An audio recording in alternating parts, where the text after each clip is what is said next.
Muy buenas. En la confluencia de 4 galaxias, marketing, datos, tecnología y derecho, hemos creado este espacio, donde entrevistaremos a DPOs, CMOs, CDOs y otras criaturas salvajes de procedencia dispar. Yo soy Sergio Maldonado y esto es Masters of Privacy en castellano.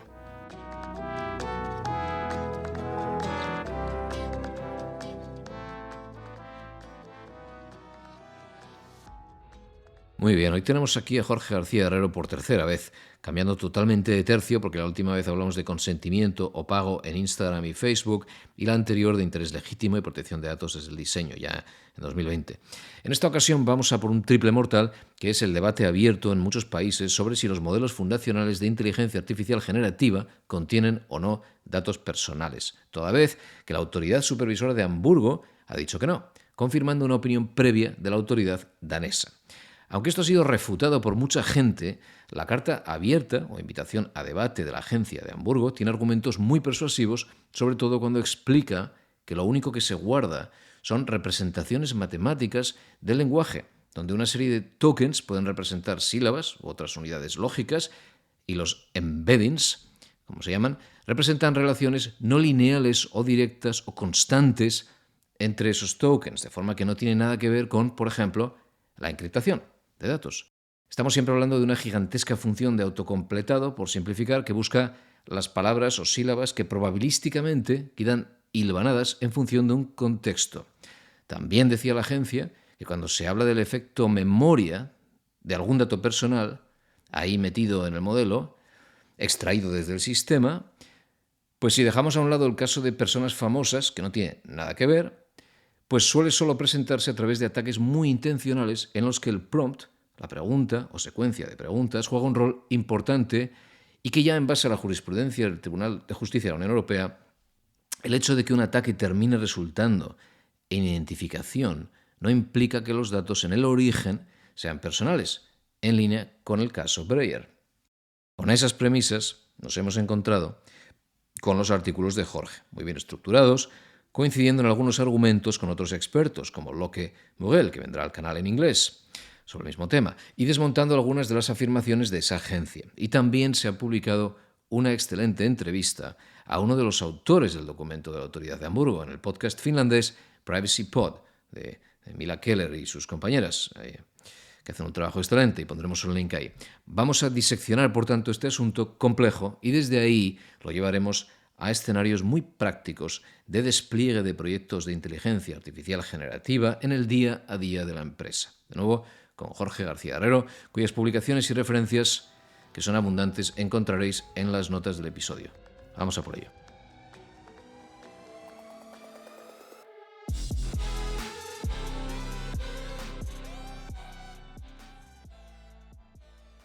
Jorge, gracias por venir otra vez. Muchas gracias a ti, Sergio, por tenerme aquí. Un gusto. Has escrito esta serie, RGPD e inteligencia artificial generativa. Y uno de los temas a tratar, que ha habido mucha polémica, es esta idea de que los modelos, el puro LLM, el modelo de Large Language Model, contenga o no dato personal. Y esto en un momento en el que la autoridad irlandesa está escrutinizando estos días creo que es Palm, el modelo de Google. Está todo el mundo esperando a ver qué pasa. Y unos días después de que Max Schrems diga que su que su fecha de nacimiento no es la correcta, era esto, ¿verdad? Mencionábamos.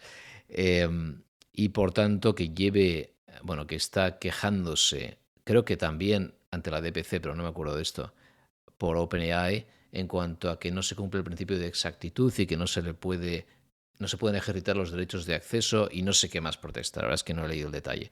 Pero entiendo que en el corazón de todo esto está esta idea de que haya o no haya datos personales. La autoridad de Hamburgo publicó aquel paper que tú has mencionado en tus artículos. Y ha habido muchos artículos llevando la contraria. ¿Por dónde lo llevarías o en qué estado estás ahora de ese análisis? En un estado demencial porque ahí has dicho las 3 o 4 cosas que se entrecruzan y que son complicadas de masticar. Ahí, por una parte está lo de, oye, ¿qué pasa si yo ejerzo uno de mis derechos reconocidos en el RGPD contra un modelo? ¿Puedo tener derecho de acceso que me lo das como quieres o no me lo das? puedo ejercer el derecho de supresión, sobre todo, que es lo más complicado, que exige reentrenar el modelo, eso es carísimo y por ahí yo creo que vamos a tener que esperar hasta que el TJUE haga una sentencia quirúrgica como la que hizo en el caso Google Spain, ¿no? Y por eso han llevado ahí a la IAPP a Joaquín Muñoz, Theodore Christakis, para que contara, ¿no? Pues cómo ahí el TJUE dijo, vale, entre lo que la ley impone y lo que la técnica permite, vamos a tener que trazar una línea para dar sentido al futuro a partir de aquí. Y yo creo que estamos abocados a esperar a ver qué dice el TJUE, cuando menos en eso.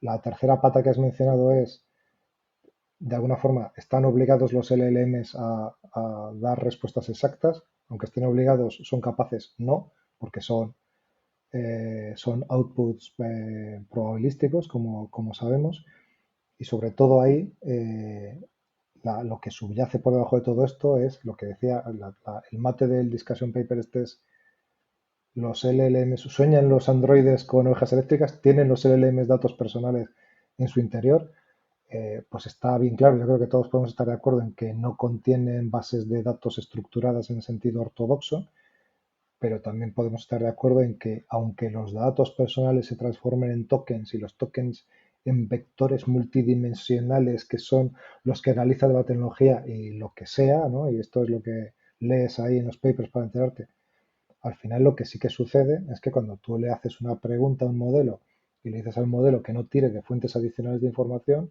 el modelo lo que hace es contestarte. Y a veces se equivoca en todo o en parte, habitualmente en parte, pero realmente lo que hace es devolverte datos personales. Entonces el discussion paper este es muy interesante en lo que explica que a mí la parte más sugerente es la de un modelo en reposo en tu disco duro no conectado a un sistema me provoca a mí las obligaciones de un responsable de tratamiento.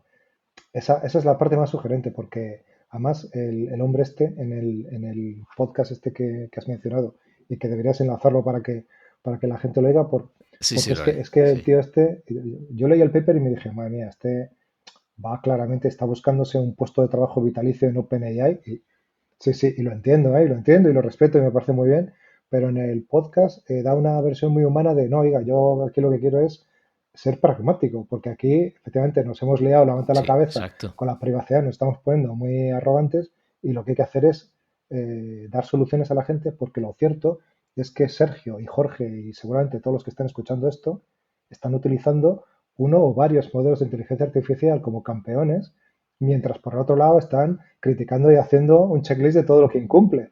Y todos queremos utilizar esto que es maravilloso con garantías, pero no dejamos de ver un montón de cosas, de sombras y de problemas. Entonces esa parte estaba muy bien. Entiendo que el dato está, que consideras que el dato está ahí, ¿no? A pesar de que ha habido esta, esta argumentación de que no sería práctico, no es factible, no podemos vivir en un mundo en el que todo el mundo que tiene un modelo en reposo justamente automáticamente se convierte en un controller, ¿no? En un responsable del tratamiento o en lo que fuera, en esa cadena, porque se vuelve todo extremadamente complejo y además porque sabiendo cómo funcionan los modelos y como decías, al ser probabilísticos, se nos desmonta mucho de los pilares del GDPR y una forma de hacerlo fácil y de no tener que ni siquiera pelear con esto, ¿no? Justo, que es encargado, que es responsable y demás, es vamos a aceptar que ya que todo es probabilística, lo que es la posibilidad de que detrás de un Jorge haya un García y detrás de un García,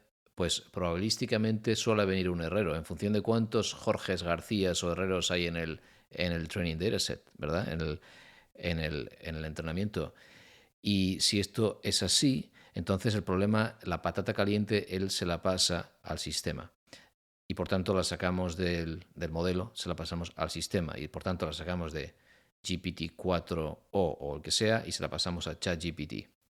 Y ahora viene también esa otra historia, que es cuánto de esto que percibimos como que es un dato personal está realmente aportado por los filtros, por el entrenamiento, por el aditivo semántico de un Perplexity, que por supuesto yo uso y abuso, ¿no? Entonces, ¿cuánto de eso está sucediendo ahí, en la interfaz de consumo, y cuánto estaba en el modelo de partida? Y si está en el modelo de partida, cuánto es porque el modelo no estaba suficientemente entrenado y entonces las 4 personas que aparecían ahí aparecen por todos lados. A ver, como siempre, en una sola pregunta has soltado ahí tres melones tremendos. En primer lugar, yo tengo que decir que estoy absolutamente confortable con el funcionamiento de los LLMs en lo que a mí personalmente respecta, porque tengo una protección ejemplar. Hay un tío que se llama Jorge García, que era el actor este gordo que se hizo famoso de Lost, y toda, cualquier pregunta por Jorge García va a salir respondida en relación con ese pavo, con lo cual mis derechos de protección de datos personales están absolutamente garantizados. En segundo lugar, eh, claro, una cosa, o sea, el argumento es muy tentador decir, en la medida en que no hay una base de datos estructurada tradicional y el RGPD no estaba pensando en esto, pues resulta que, oye, vamos a decir que no aplica el RGPD. Sí. Y entonces el problema está en el sistema. Pero el problema es que en el discussion paper lo que dicen, no solo le echan la pelota al sistema, sino al usuario que utiliza el sistema. Porque lo que te dicen es, y se reproducen exactamente las palabras de, ahora se me ha ido el nombre, de esta mujer que trabajaba creo que en la FTC y ahora está trabajando en Microsoft, que dice, el tratamiento de datos solo se produce cuando el input del usuario provoca que el modelo genere un output de datos personales. Entonces, el tratamiento de datos personales empieza en el input, se produce en el sistema y resulta en el output. Y dices, claro, hombre, entonces nos olvidamos de... Y el discussion paper incluso está de acuerdo en que todo lo que haga el usuario con el sistema nunca se va a ver contaminado por incumplimientos previos ocurridos en el entrenamiento del modelo, etcétera. Claro, y entonces ya ahí lo que decía, no sé si en el post o en la charla o dónde, lo que decía, sí, claro, este es el mundo de los Simpson, del mundo sin abogados, con toda la gente haciendo el corro a la patata en una pradera verde con un unicornio corriendo. Se fue bueno, Es, sí. es, es, es estupendo. Pero en realidad, y luego, conectando con la tercera cosa que sacabas, para mí la pregunta sobre si había o no había datos personales, que yo creo que los hay, lo que pasa es que en un formato distinto y nuevo, y no era el previsto por el RGPD, la pregunta esa se contesta precisamente con el éxito que están teniendo estos modelos y mejor dicho, estos sistemas con la introducción de scripts y de protecciones, tanto rechazando los inputs de los usuarios, que son malévolamente destinados a obtener outputs de datos personales, como en esto que hemos visto la semana pasada de que preguntaban por unos cuantos nombres que no sabían quiénes eran, que parecía que eran doctores o algo así, y el sistema se separaba. O sea, eso ha sido como una cosa muy grosera, pero realmente lo que hemos visto es que ahora es bastante más complicado que te conteste a preguntas precisas de nombres y tal, y eso está convenientemente atendido y tal. No está claro desde el punto de vista de eliminar datos personales de nadie del modelo, pero sí haciendo protecciones sobre las interacciones de los usuarios para que eso no ocurra. Y eso está muy bien, y eso está muy bien. A ver, también es verdad que si aceptamos que nunca hay dato personal en el entrenamiento y que el problema solo está en el sistema, acabamos de dar impunidad a todo el entrenamiento. Y eso también entiendo que mucha gente es reticente por ello, porque significaría que todo lo que ha hecho Clearview AI, por ejemplo, en la parte de recabado, como ya queda todo en unas relaciones estadísticas probabilísticas en embeddings y demás, y ahí podemos decir que no hay dato personal, sino solo relaciones y previsiones de que algo se parezca a un nombre a una persona, todo lo que has hecho en la parte de recabado queda impune. Puedes no haber tenido base legal, puedes haber hecho el scraping que tú quieras y al final da todo igual, porque te enfrentas a un problema totalmente nuevo. Claro, cuando lo cierto es que, por ejemplo, Clearview se ha llevado una pila de millones en sanciones y lo último que sé de ellos es que creo que cedieron en un plot twist totalmente alucinante para mí un porcentaje de su accionariado en indemnización en acción colectiva. Creo que han cedido el veintitantos por ciento del capital. Eso no te enteraste porque fue el tipo de cosas acojonantes que suceden en Estados Unidos. Sí, esto es muy americano. Pero vamos, entonces no sé, dices, ¿y entonces qué pasa? Que OpenAI cuando definitivamente se transforme en la sociedad mercantil que inevitablemente pasará a ser, cederá unas mini acciones o unos tokens de acciones a toda la gente a la que ha esquilmado no solo su trabajo desde el punto de vista del copyright, que no sé porque no es lo mío, y los datos personales tal, pues no sé, pero eso está por escribirse todavía. Claro. Bueno, entonces, ¿y si lo llevamos al siguiente paso? Porque yo, de nuevo, esto no sé si lo escuché de la CNIL, escuché que lo decían de la CNIL, como dicen en Estados Unidos, en el mundo jurídico aquí, la idea de hearsay, de que ya no sé quién se lo ha inventado por el camino. Pero la idea es que esto de que eh, una aproximación práctica a ello sea caso por caso ver cada modelo y ver en cada modelo si realmente hay dato personal, y esto daría ventaja al modelo con más capacidad, el que tiene más músculo, y que un modelo muy pequeño, como decía, ¿no? Pues automáticamente se le ve el plumero, porque están ahí las 4 personas que aparecían, por lo tanto todas las previsiones que hace en cuanto a qué palabra va a seguir a continuación va a ser el apellido de la única persona cuyo nombre aparece ahí, porque no hay más. Y las propiedades en cuanto a esa persona, qué edad puede tener, va a ser la edad que aparece, porque en todas las secuencias esa es la edad que se asocia a ese nombre. Entonces automáticamente ya tienes un dato personal por el hecho de que no hay suficiente, ¿no? No hay suficiente muestra. El training dataset es muy pequeño, con lo cual estás diciendo que un modelo que sea demasiado pequeñito, o estos que se hacen en casa, todo lo que está haciéndose en el mundo open source, es precisamente más arriesgado. Mientras que los grandes, donde te quedes diluido en un océano de gente igual que tú, de nombres igual que tú, de edades, de todo tipo de propiedades, pues no pasa nada en cuanto a que se te encuentre como individuo, pero el impacto es muchísimo más pernicioso, mucho peor, a posteriori. Y ahí es donde quiere ir ahora, ¿no? Que es, ¿y si ahora resulta que podemos centrarnos mucho más en la derivada de artículo 22 RGPD y de que lo que realmente nos importa cada vez sea menos el recabado, que está muy fuera de control, sin querer dar impunidad, como digo todo, ¿eh? Pero que cada vez el riesgo está ya no tanto en el recabado, porque incluso estamos viendo que a veces el recabado de datos de otros son los que nos hacen más predecibles, y que no está en el recabado, sino está en cómo se usa ese dato para cercenar nuestras libertades.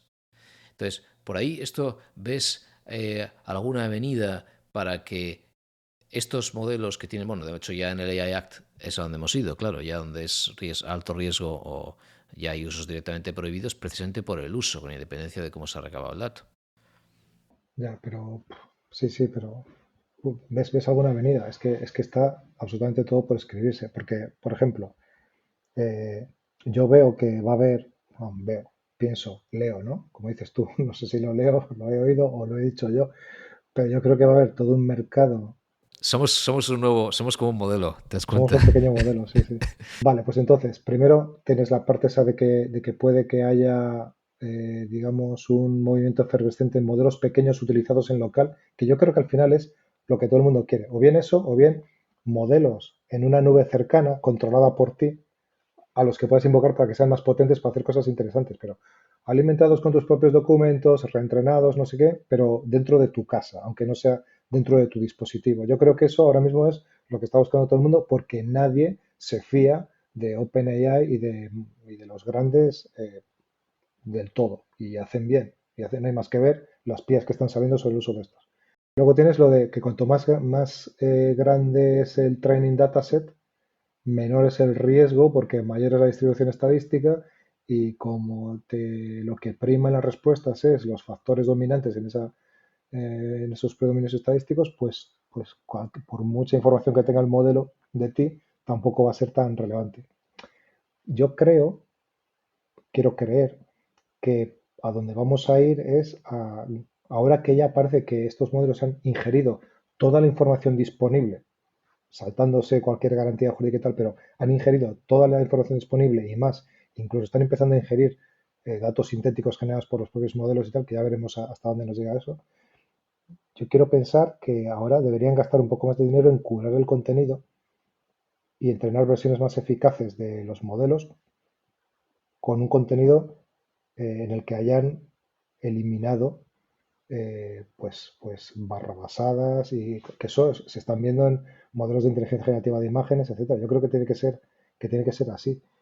Ya veremos dónde nos lleva eso, porque esto ha ido tan rápido que yo quiero pensar que la primera fase va a ser recordada como el salvaje oeste y que acabaremos reconduciendo las cosas dentro de los límites de la legalidad, aunque haya que alterar, haya que modificar las leyes para marcar, o sea, para clarificar temas, no sé.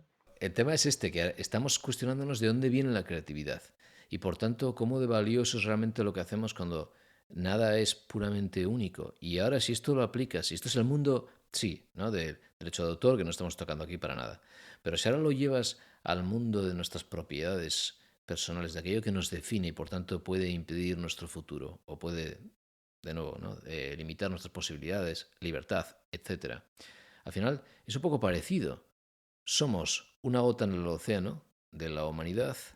Lo que hasta ahora nos hace muy recelosos del dato en el punto del origen, del recabado, en el origen, en el data collection y en buscar la fuente y siempre ese recelo, ¿no? De que hasta ahora todo está montado alrededor de, venga, ¿cuál es la base legal para ese recabado? Porque si paro esto a las puertas, ya tengo control sobre todo lo demás, porque ya él me va a decir cuánto es el periodo de retención, ¿no? Y todo, desde ahí todo fluye muy bien, ¿no? Y sé a quién se lo va a pasar, le pasa el testigo a un encargado y todo está controlado. Pero si de repente aceptamos que es que en el recabado ya se nos ha ido, ¿sabes? Ya está. O sea, en el recabado no todo pasa por bien una persona que está, o un operador, o un responsable que está muy identificado, sino que ya está tan fuera de control quién es el origen del dato, incluso como individuos, como digo, por el hecho de que una persona defina a otros, ¿no? Como tú mencionabas, el tema del ADN en el caso de los 23andMe y demás, ¿no?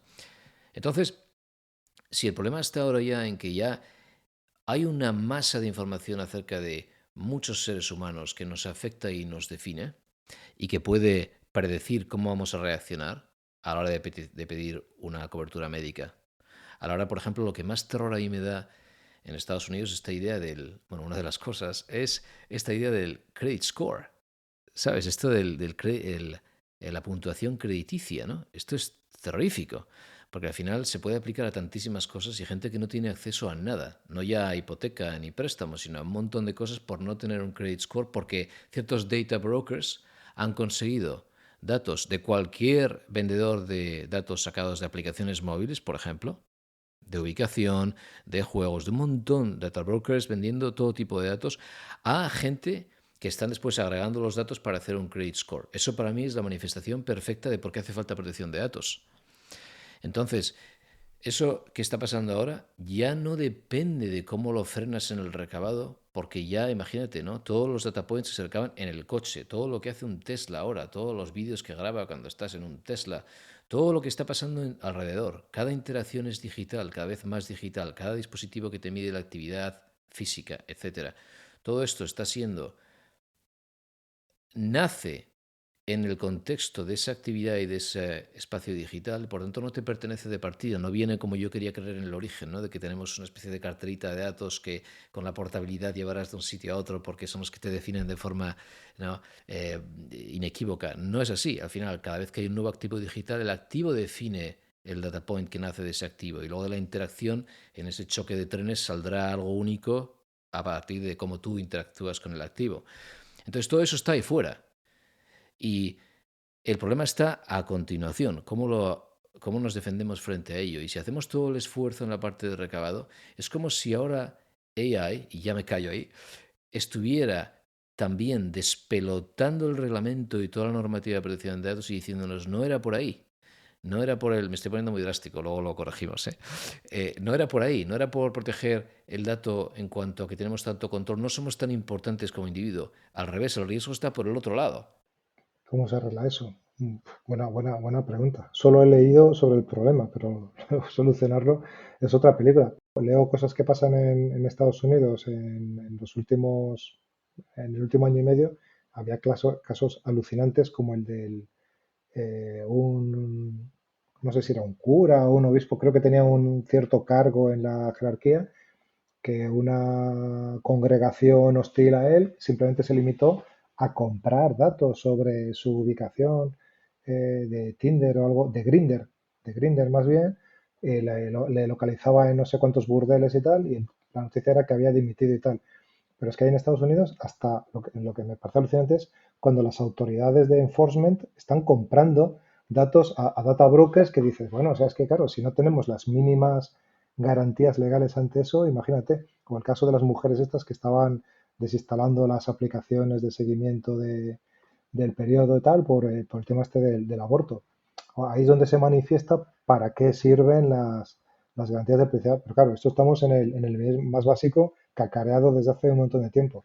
¿Dónde nos lleva que ahora con inteligencias artificiales esté chupado o sea incluso baratísimo detectar patrones que me permitan, en el mejor de los casos, intentar vender algo más y en el peor, meter en la trena a colectivos desfavorecidos, pues no lo sé. Pero claro, si en Estados Unidos quiero decir, el estado de las cosas es coherente con que no exista ni una mínima ley de privacidad federal, me temo que los que vamos a tener que resolver la papeleta de los derechos colectivos, como de costumbre, seremos los europeos para después exportarlo con el efecto Bruselas, escuchando los gruñidos, quejidos y alaridos de los bros de siempre diciendo, con toda esta regulación no hay, como dice, competitividad y no sé qué.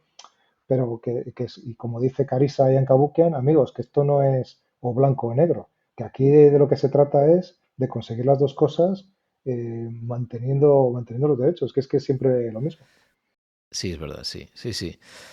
Vale, entonces viendo que lo que estamos viendo es que cuanto más leemos sobre el tema, más se le ven las costuras al marco normativo actual, pero tampoco está mal. Es verdad que, oye, hay unas garantías, como dices, precisamente el hecho de que hayamos puesto esas puertas al principio también ahora da ciertas... Y la prueba de ello es de que haya garantías, es de que, o la prueba de ello es que en Europa es más difícil que pasen ciertas cosas. Es más difícil que un data broker esté vendiendo un cierto dato al gobierno, porque ese data broker, para empezar, a lo mejor ni existe.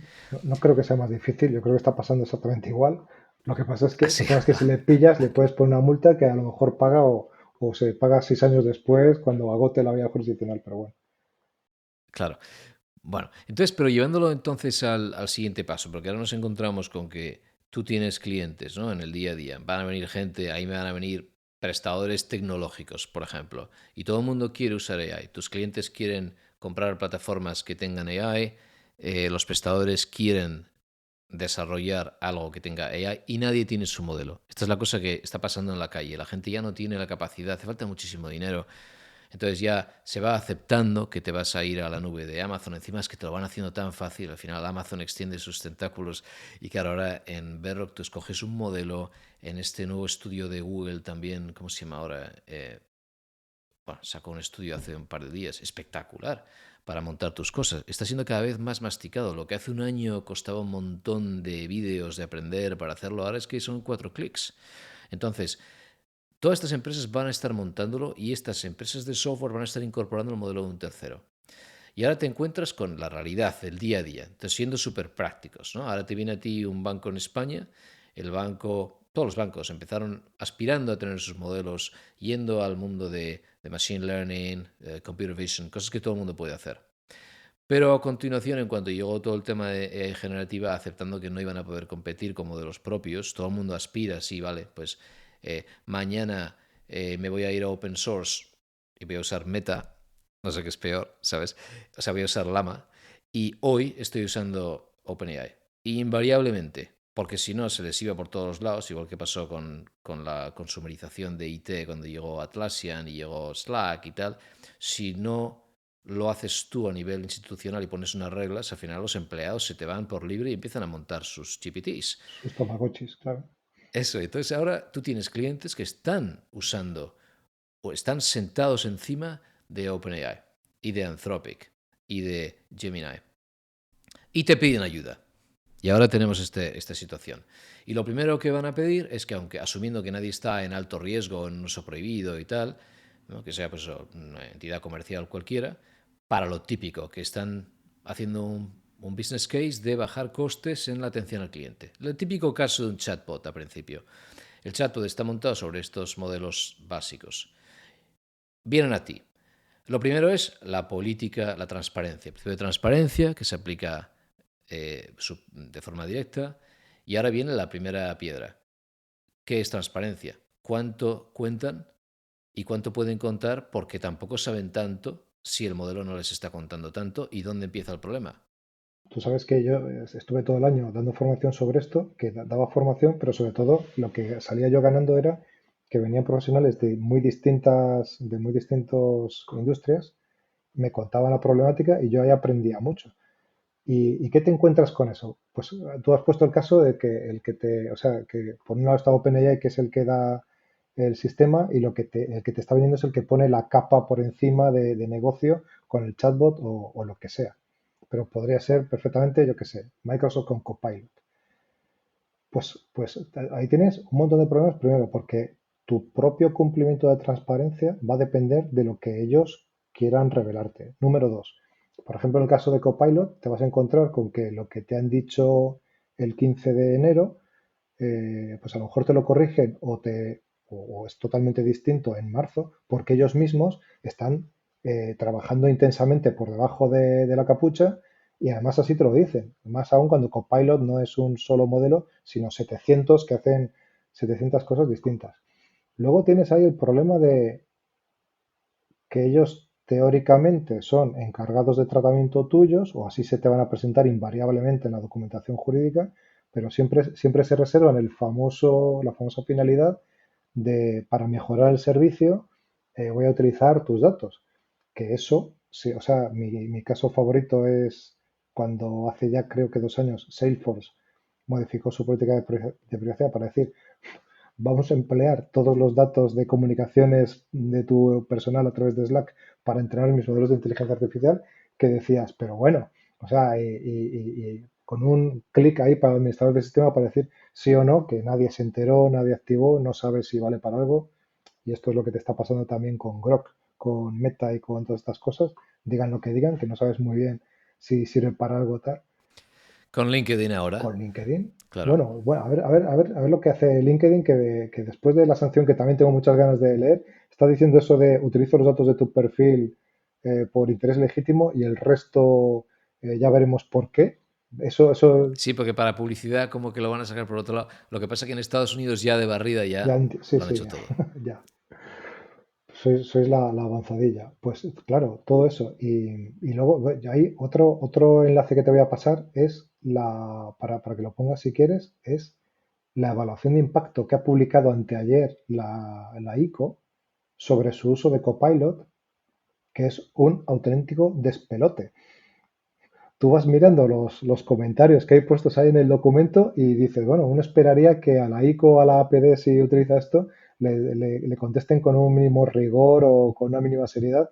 No, Lo bueno es que la ICO lo comparte, ¿sabes? La ICO siempre ha sido súper no, transparente, es lo no. Le bueno. han, le han ejercido un Que es derecho de no sé qué y lo han, o sea, el típico, sí, de Freedom of Information en UK, en Reino Unido, que siempre hay esto de que tú le pides el acceso a la información, que lo hay en todos lados, pero en Inglaterra funciona muy no bien. como en España, correcto. Sí, sí, que en España, pues sí, sí lo han sacado y yo decía, bueno, esto puede ser interesante, porque a esto les contestaban con rigor. No, no, no, no, no. No, no, es tremendo. Y frente al cliente, a mí lo que me pasa con esto es que después de que los clientes más o menos sofisticados hayan asistido al otro despelote de las transferencias internacionales de datos de ahora esto no nos sirve para nada, ahora vamos a firmar las nuevas SFCs, ahora tenemos que hacer una tía argumentando por qué la normativa del país de Cochabamba es compatible con el nivel de protección del RGPD, que no lo es porque el RGPD es lo que es, porque no hay otro país en el mundo que tenga una legislación con un nivel de protección comparable. Entonces, cuando tú has tenido que ponerte colorado delante del cliente diciendo tenemos que hacer esto, es hacer un paripé lamentable. Ahora vienes con lo de vamos a hacer la tía sobre Copilot o sobre ChatGPT, sobre lo que tú quieras, y vamos a tener que rellenar también un formulario con lo que nos den y buenamente podamos argumentar aquí, porque realmente no tenemos ni idea de cómo funciona esto y nos tenemos que fiar de lo que nos den. Eso yo soy el primero que reconoce que no está bien. Yo soy el primero que reconoce que no está bien.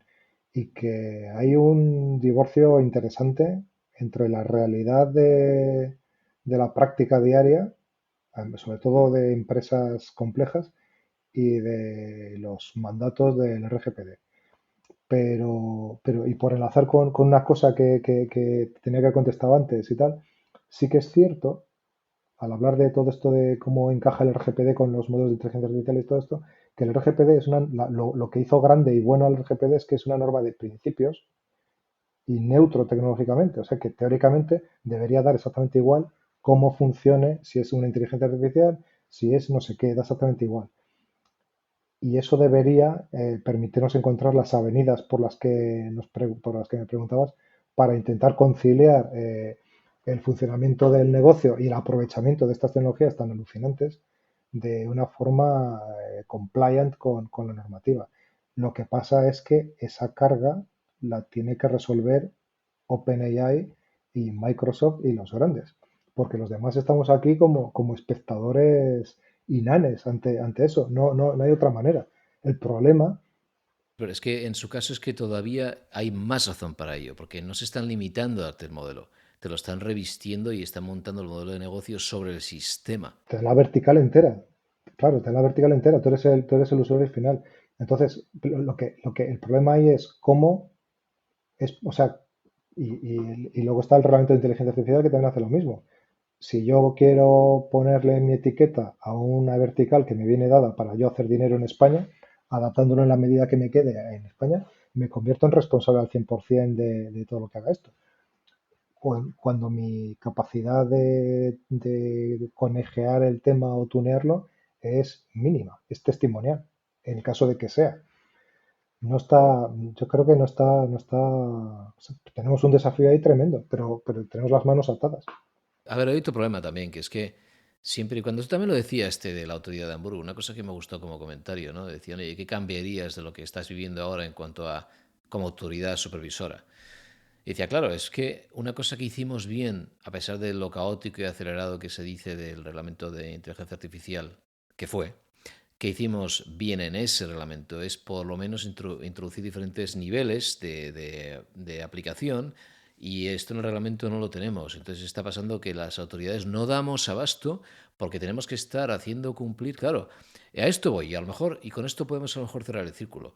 La autoridad española está atada, hace muy buen trabajo. O sea, yo me parece loable lo que hacen, cómo documentan, cómo argumentan cada sanción. O sea, toda la documentación que hay para cada sanción me parece espectacular.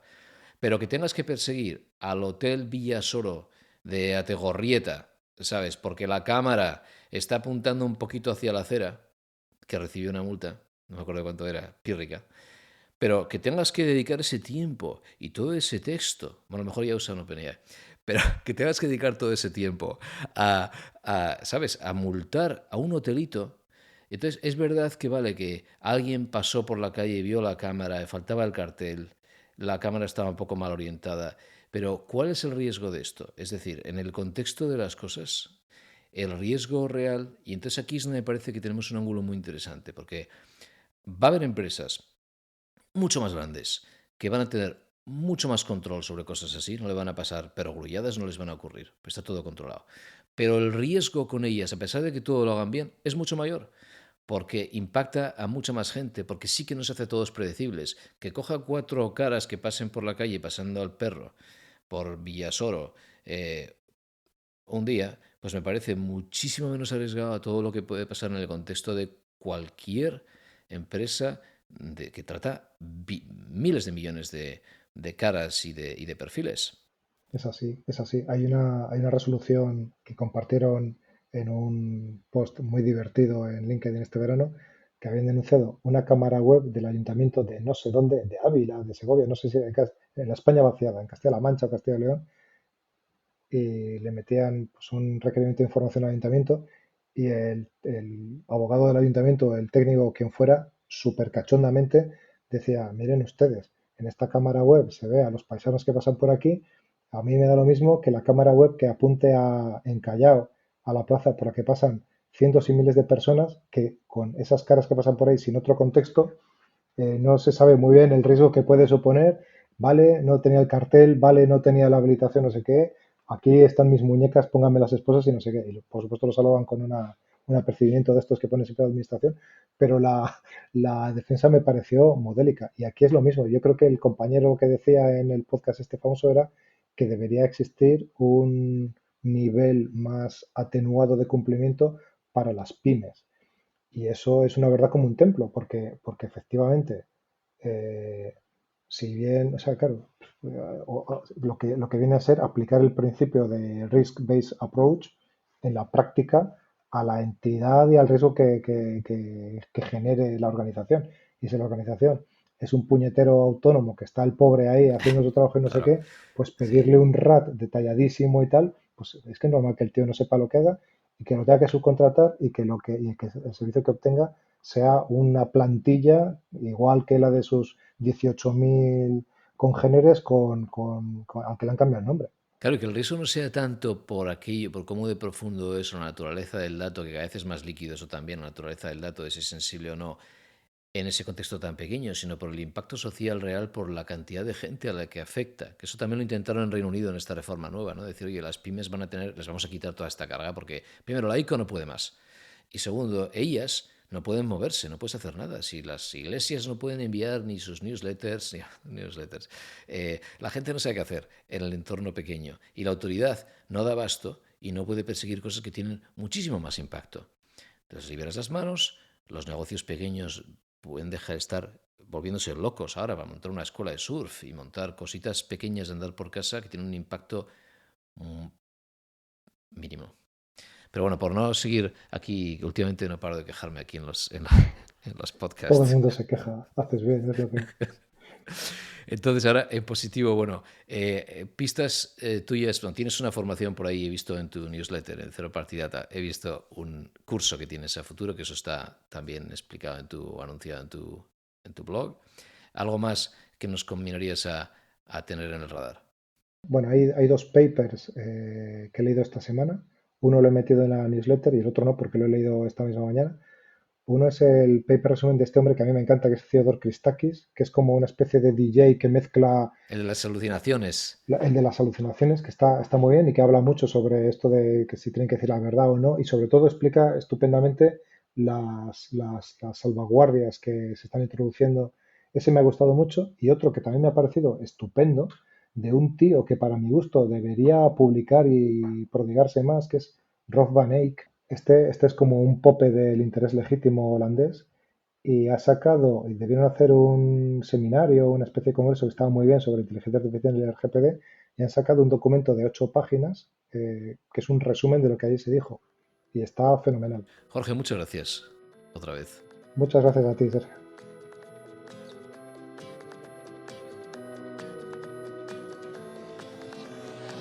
Hasta aquí hemos llegado hoy. Síguenos en Blue Sky y en el perfil de Masters of Privacy verás un starter pack con las cuentas de toda la gente que ha participado aquí hasta la fecha.